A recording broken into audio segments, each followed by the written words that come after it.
ಎಲ್ಲವೂ ಶಿವನಿಚ್ಛೆ ತಾಯಿ. ಲಿಂಗ ದೀಕ್ಷೆ ಕೊಟ್ಟು ವಿದ್ಯಾಭ್ಯಾಸ ಮಾಡಿಸಿದ ಗುರುವಿನ ಸೇವೆ ಮಾಡುವುದೇ ಗುರುದಾಸೋಹ. ಲಿಂಗ ಪೂಜೆ ಮತ್ತು ಧ್ಯಾನವನ್ನು ಮನಸ್ಸಿನ ಏಕಾಗ್ರತೆಯನ್ನು ಸಾಧಿಸಿಕೊಳ್ಳುವುದೇ ಲಿಂಗದಾಸೋಹ. ಕಾಯಕ ಮಾಡಿ ಸಂಪಾದಿಸಿದ ಧನವನ್ನು ಸಾಮಾಜಿಕ ಆರ್ಥಿಕ ಅಭಿವೃದ್ಧಿಗಾಗಿ ಜಂಗಮಕ್ಕೆ ದಾಸ್ಯವಾಗಿ ಕೊಡುವುದೇ ಜಂಗಮ ದಾಸೋಹ.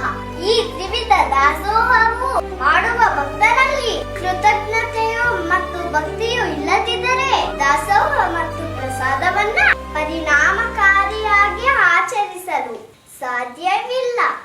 ಅದಕ್ಕಾಗಿ ನಾನು ಆರಂಭನ ಮಾಡುವನಯ್ಯ ಗುರು ಪೂಜೆಗೆಂದು, ಮಾಡುವನಯ್ಯ ಲಿಂಗಾಚರಣೆಗೆಂದು, ನಾನು ಪರಸೇವೆನ ಮಾಡುವನಯ್ಯ ಜಂಗಮ ದಾಸೋಹಕ್ಕೆಂದು. ಕಾಯಕದಿಂದ ಆರ್ಥಿಕವಾಗಿ ಸಮರ್ಥರಾಗಿ ಸುಖ ಸಂತೋಷದಿಂದ ಸಮಾನತೆಯಿಂದ ಬಾಳುವುದಾಗಿದೆ. ಇವುಗಳನ್ನು ಗಮನಿಸದೆ ಹೊರಡುವುದು ಸಹಜ. ಹೆಣ್ಣಿಗಾಗಿ ಸತ್ತವರು ಕೋಟಿ, ಮಣ್ಣಿಗಾಗಿ ಸತ್ತವರು ಕೋಟಿ, ಹೊನ್ನಿಗಾಗಿ ಸತ್ತವರು ಕೋಟಿ ಗುಹೇಶ್ವರ. ಪೂಜೆ ತಪಗಳು ಇರುವುದು ಉಚಿತ, ಅದಲಿಂತಲೂ ಸಕಲ ಜಪಗಳಯ್ಯ ಸದಾಶಿವನ ಒಲುಮಯ್ಯ. ದಯತೆ